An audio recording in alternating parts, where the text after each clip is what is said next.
The opinions expressed on Free Exchange are those of our hosts, our commentators, and our guests. They may not necessarily reflect the views of the program producers, of Lindenwood University, or of this television station.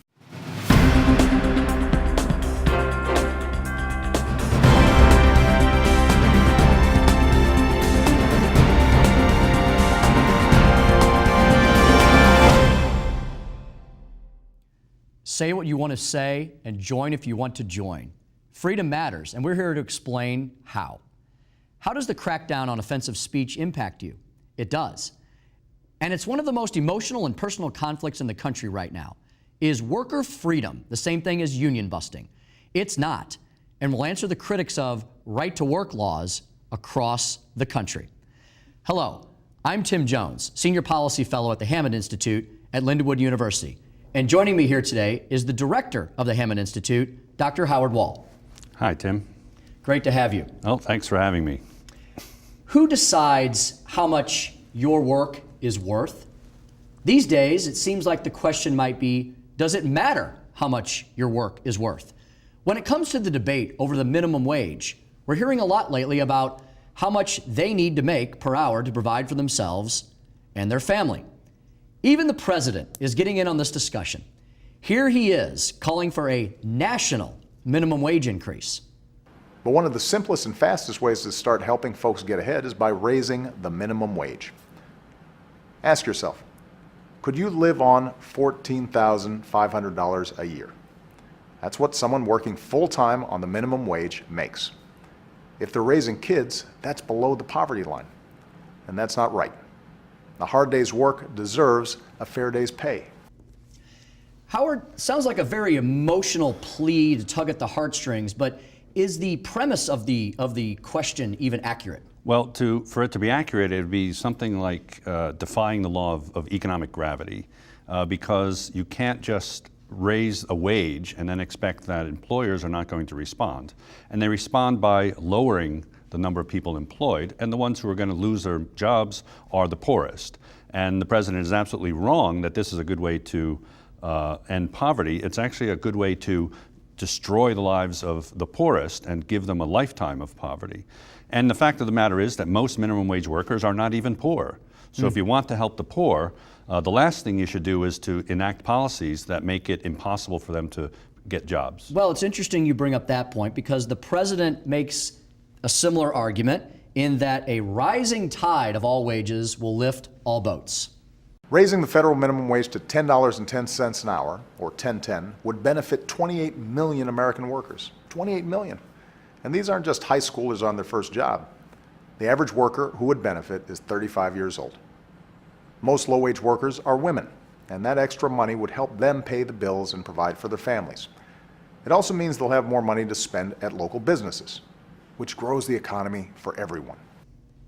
Now, Howard, that sounds nice, I guess, in theory, but where does the money going to come from? Well, the first thing, the president actually agrees with my assessment that most minimum wage earners are not poor, because the majority are women, often second earners. So their household is not poor, so I'm glad he agrees with me, although he doesn't seem to realize it. But the other fallacy that he brings up is that this money for the minimum wage is magic money that is just sprinkled on the economy and then just filters through and everyone's better off. I've heard that what's going to happen is if you raise the minimum wage, you're going to end up eliminating a current class of workers at that lower rung. Right, you eliminate some workers who won't be paid anything, so their spending is not going to go up, and the prices of goods produced by minimum wage workers are going to be higher. So the money just comes from consumers, often who are poor themselves, to pay for middle class people to have better earning second jobs. So it's just a complete myth that there's some magical expansion of the economy when you raise some people's minimum wage. So what I hear you saying is, this all sounds great in theory of raising the wage, but what you're going to end up doing is two things. You're going to eliminate a whole series of workers, and you're going to pass on those costs to the consumer. Well, while the president has been pushing for a 10-10 national minimum wage since last year, others want even more. Here's former U.S. Labor Secretary Robert Reich. In the big picture, If the minimum wage in 1968 had simply kept up with inflation, it would be more than $10 today. If it also kept up with the added productivity of American workers since then, it would be more than $21 an hour today. And when we put money in the pockets of the adult breadwinners who make up the majority of minimum wage workers, they turn around and spend it, which creates demand and jobs for all of us. It's a virtuous cycle. What to do? One step is to raise the minimum wage to $15 an hour. This is winnable. A powerful movement is fighting for $15 an hour, and they're winning new laws in cities and states and forcing companies to raise wages.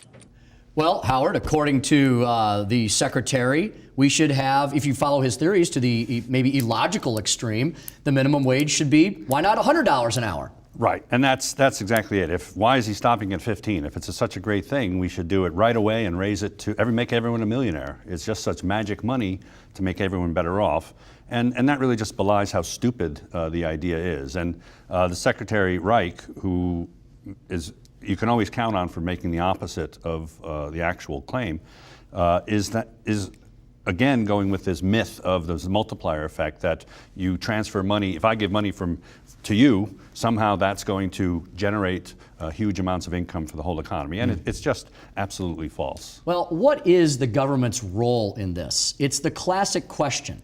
Is government here to regulate things because they know best? Reich thinks so. And don't believe scaremongers who say a $15 minimum wage will cause employers to cut employment. More money in people's pockets means more demand for goods and services, which means more jobs, not fewer jobs. Studies have also shown that when the minimum is raised, more people are brought into the pool of potential employees. So employers have more choice of whom to hire. And that cuts down on turnover and helps employers save money. So, Dr. Wall, you're just a fearmonger, according to Robert Reich. And secondly, if we just give everyone all this money from I don't know where, that's going to make everything better in the country. Well, again, he believes in this mythical money fairy that the president does.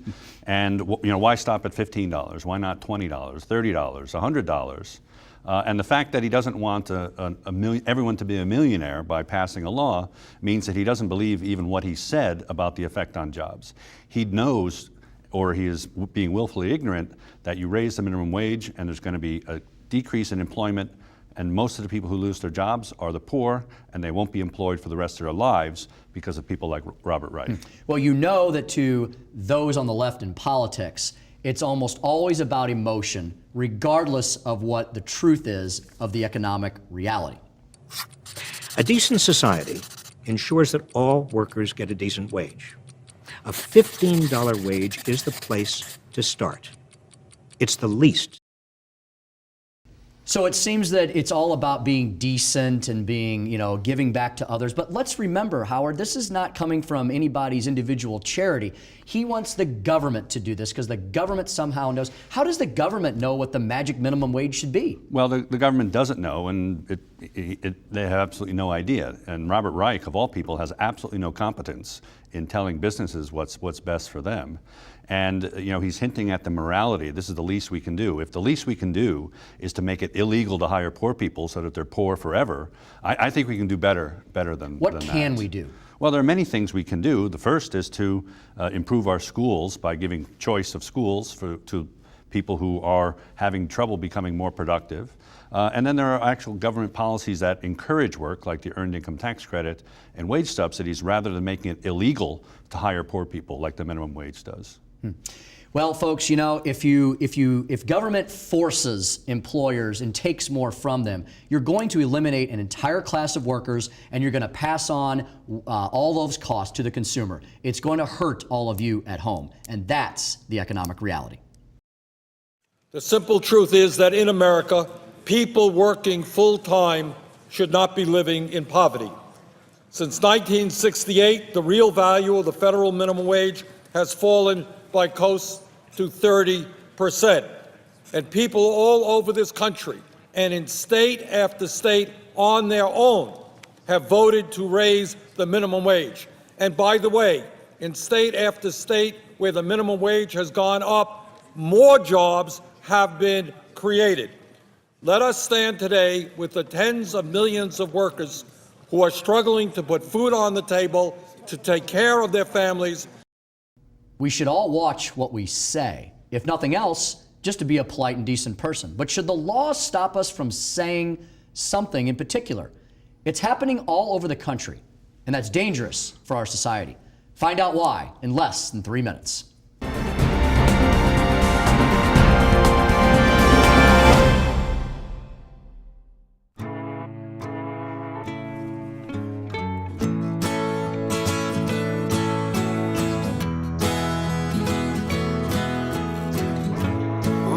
Son, tell him that I've begun to dream of things to come, and tell the trees not to look for me.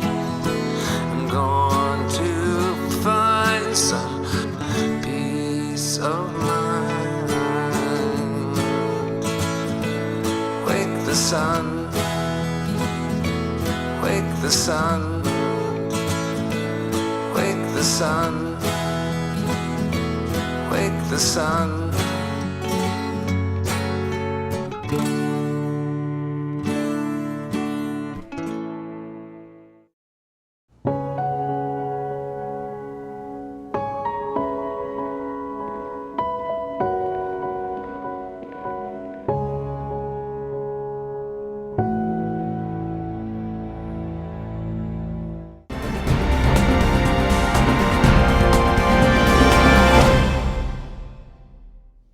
Union busting, or the freedom to choose. We'll explain what the battle over right to work means to you and your family. That's coming up shortly. Right now, the effort to prevent offending someone can actually end up being the effort to control what and how a whole generation thinks. That sounds overly dramatic, but the trend to crack down on speech isn't new, and it isn't just here. We start across the pond with an observation from author and journalist Peter Hitchens. What the offensive person has actually said is seldom very important. It is what the offended person believes him to have said that counts. And this is the process into which we are rapidly entering as a society. We're moving towards a strained dictatorship of rage, where any approved group or any approved person's fury is sufficient to trigger calls for the denial of platforms, for the ostracism of one kind or another of that person, in effect, for the silencing of those people and the suppression of their opinions. Dr. Wall, you and I have discussed that Peter Hitchens knows how to turn a phrase. What does he mean by that? Well, I lived in England for a few years, so let me translate. In essence, what he's saying is that there's a view that some people should be immune from criticism, and that it's the government who should be deciding who those people should be. Well, is that happening here? We would say yes. Check out this look at the rules being imposed on speech right here in America. Freedom of speech, the ability to express yourself. It's a cherished idea, as well it should be. Most of us who live in liberal Western democracies think of it as a basic human right. People have fought and died for it. But now we may be in danger of losing it. The threat is not coming from without, from external enemies, but from within. A generation is being raised not to believe in freedom of speech, but rather that they should have freedom from speech they dislike. This is a threat to both pluralism and democracy itself. We see this in Europe, where sensitivity-based censorship attempts to ban anything deemed hateful or even just hurtful, and to ban criticism of religion, especially Islam. But the United States, despite its strong constitutional protections in the Bill of Rights, is far from immune from the rising trend of suppression of speech, or what is sometimes called political correctness. This is especially true at America's colleges and universities, the place where our future leaders are educated and where you'd expect speech to be the most free. Highly restrictive speech codes are now the norm on campus, not the exception. According to a study by my organization, the Foundation for Individual Rights in Education, FIRE, 54% of public universities and 59% of private universities impose politically correct speech codes on their students. And thanks to recent Department of Education guidelines, 100% of colleges may adopt speech codes in the coming years. How bad is it?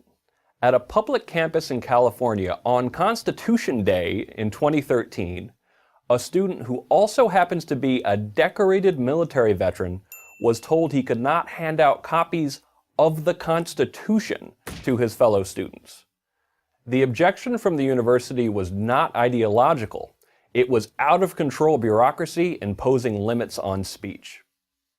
That same day, another college student in that same state was told he could not protest NSA surveillance outside of a tiny free speech zone, an area that comprised only 1.37% of the campus. Months later, college students in Hawaii were told both they could not hand out the Constitution to their fellow students, and that they could not protest NSA policies outside the school's free speech zone. FIRE took these colleges to court, but the fact that we had to shows you how bad it has become. Recently, students and sympathetic faculty have joined forces to exclude campus speakers whose opinions they dislike. At FIRE, we call this disinvitation season, although the season lasts all year round. Since 2009, there has been a major uptick in the push by students and faculty to get speakers they dislike disinvited. These speakers have included former Secretary of State Condoleezza Rice, the Somali-born feminist and critic of Islam, Ayaan Hirsi Ali, and the director of the International Monetary Fund, Christine Lagarde. And that's only the obvious part of the disinvitation problem. Few conservative speakers are invited to speak at colleges lest they have to be disinvited later. The newest threat to speech comes from so-called trigger warnings, alerts that warn students that they are about to read or hear something that triggers a negative emotional response. A 2014 New York Times article cited the example of a Rutgers student requesting trigger warnings for the classic American novel The Great Gatsby because it, quote, possesses a variety of scenes that reference abusive, misogynistic violence, unquote. Recently, Oberlin College attempted to institute a policy that heavily encouraged the faculty to avoid difficult topics and to employ trigger warnings as a means of making classrooms safer. Safety has been watered down to essentially mean the right to always feel comfortable. New demands for trigger warnings are popping up on campuses across the country. Add in popular academic theories that encourage students to scrutinize speech for microaggressions, any statement that might be construed as racially insensitive, classist, sexist, or otherwise un-PC, and it's clear that campuses are teaching students to police what they say. This is precisely the opposite of what is needed. Our society needs candor, and it needs freedom of speech, not freedom from speech. Intellectual comfort is not a right, nor should it ever be. Not if we want freedom of speech. Let's just call it freedom to survive. I'm Greg Lukianoff, president of the Foundation for Individual Rights in Education for Prager University. Howard, it's shocking, and it is happening right here. It's happening, it looks like, in all aspects of society, especially affecting our children. Well, and the most shocking part to me is that it's happening on college and university campuses, and that college administrators are falling for this. And this is completely anathema to what should be going on in campuses. We should be in favor of free inquiry on campus. Instead, as George Will told us in an earlier episode of Free Exchange, he mentioned that Texas Tech has a free speech gazebo, and there are restricted free speech zones, and students are penalized and faculty are penalized for saying what might offend someone. Free speech according to some, apparently. Free speech and some long list of offensive microaggressions, which if someone has a series of microaggressions, then a college campus should be the last place they should be. You shouldn't make the college campus amenable to them. Exactly. Well, Shami Chakrabarti is a noted freedom and civil rights advocate whose efforts have impacted multiple nations. She's passionate about freedom of speech because she's seen what happens in countries where it is taken away. This stuff was paid for, this freedom of speech and these human rights were paid for by generations long ago, and they were paid for in courage and in blood. They weren't designed to make us comfortable. They were designed to keep us free. The freedom of speech truly is foundational to every other freedom we hold dear. Still ahead in just a couple minutes. Half the country is and half the country is not. I think we should all jump on board. We'll hear the arguments against giving you the right to choose, the right to work.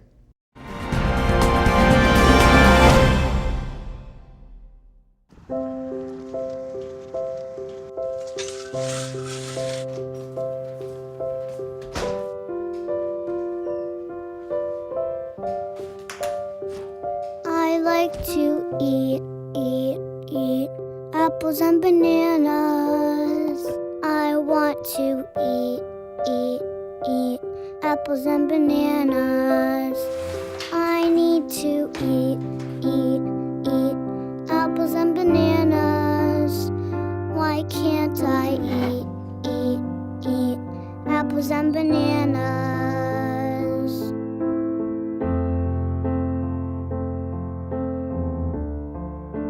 1 in 5 children struggles with hunger in America. Support the Feeding America nationwide network of food banks to help provide meals to those in need. Join us at feedingamerica.org. They told me a bottle couldn't dream. That I would never become a superhero.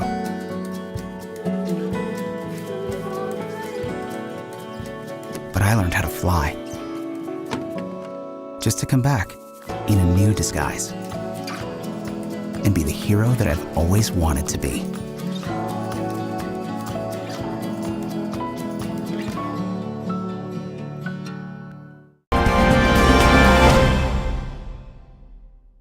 It may be one of the most hotly debated issues across America. In fact, it's literally divided the country in half in terms of politics. Half of the country is in right-to-work states, and the other half is not. Hi, welcome back. I'm Howard Wall, and I'm joined here with Tim Jones. We're with the Hammond Institute at Lindenwood University. Here in our home state of Missouri, this is the kind of pushback we're seeing on TV. You're probably hearing something similar where you are. CEOs make 360 times the average worker. Now a right-to-work bill would allow out-of-state corporations to slash wages and criminalize Missouri small businesses who have union workers. Right to work is a government overreach. I shouldn't be told that I can't have a unionized workforce. Government should help small businesses create jobs, not run them. We don't need legislatures telling us how to run our businesses. Call your legislator. Tell them to stand up for working families and stop government overreach. Well, Tim, what do you think of that? That sounds pretty scary, that the right-to-work states, they're just absolutely destroying unions, and this is government overreach. Howard, it's hard to know where to begin because that entire clip is full of fallacies, misrepresentations, outright lies. We could start with the fact, Howard, that union bosses, big labor bosses, are amongst the highly paid workers in the country. They've got 6- and 7-figure salaries, but yet they talk about the solidarity of the working man and woman. The second biggest problem, and I hear this all the time, Howard, is about, oh, you're telling me how to run my business. Howard, Missouri is a forced union shop state. Let me say that again. We are a forced union shop state. Workers do not have the right to choose here. All this does is imposes, actually not imposes, it allows the free market back into this discussion. So it's actually quite the opposite of what they're claiming. It's getting the government out of people's businesses. Getting the government out of. The federal government was the first one to cause this problem in the first place with all the labor regulations over the last several decades. Right to work peels all of that back, allows freedom to come in to the market. Well, from state legislators to the halls of Congress, right to work is the talk of the town. Mr. Speaker, Ronald Reagan once said, where free unions and collective bargaining are forbidden, freedom is lost. When President Reagan made those remarks in 1980, he recognized then what many can't seem to understand now. Efforts to undermine unions are an attack on workers' rights. Unions have long been the foundation of our middle class and helped create the most competitive workforce in the world. The 40-hour work week, minimum wage, sick leave, workers' comp, overtime pay, child labor laws. Those are just a few of the basic labor rights that unions have championed over the years that many now take for granted. Yet for all the good that unions have done to empower workers across this country, there has been a recent revival in the war against them. And the weapon of choice has been the right to work laws. Don't be fooled by the name. The only thing right-to-work laws do is unfairly allow free-riding workers to benefit from union-negotiated contracts without having to contribute their fair share in the fight. The laws do not, as many supporters complain, protect workers from being forced to become union members. In fact, federal law already restricts this. In union states, workers covered by union-negotiated contracts can only be required to pay for the cost of bargaining and not for any other union activities. Well, Tim, there's an awful lot in there, but basically his premise is that right-to-work laws are out to destroy unions. You know, Howard, there is no attack on workers in a right-to-work state. The attack is on the power that the big labor bosses have.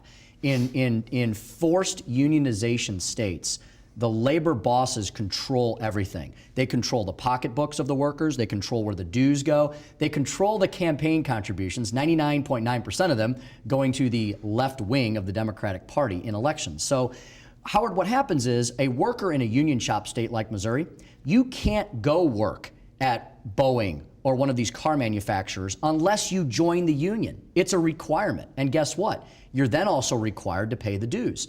Worker freedom states, right-to-work states, let the worker choose if he wants to join the organization as a condition of the employment or not. It's pretty simple. Well, so on the other side, it's if unions have to actually compete for workers and allow what workers want to opt into, they might make different decisions, and that's exactly what they don't want to do. Unions have a poor product right now, and that's why they're losing market share of workforce every single year. Now it's down to 7% nationwide. Right. So, is becoming a right-to-work state hurting workers? Congressman Quigley thinks so. Here's his reasoning.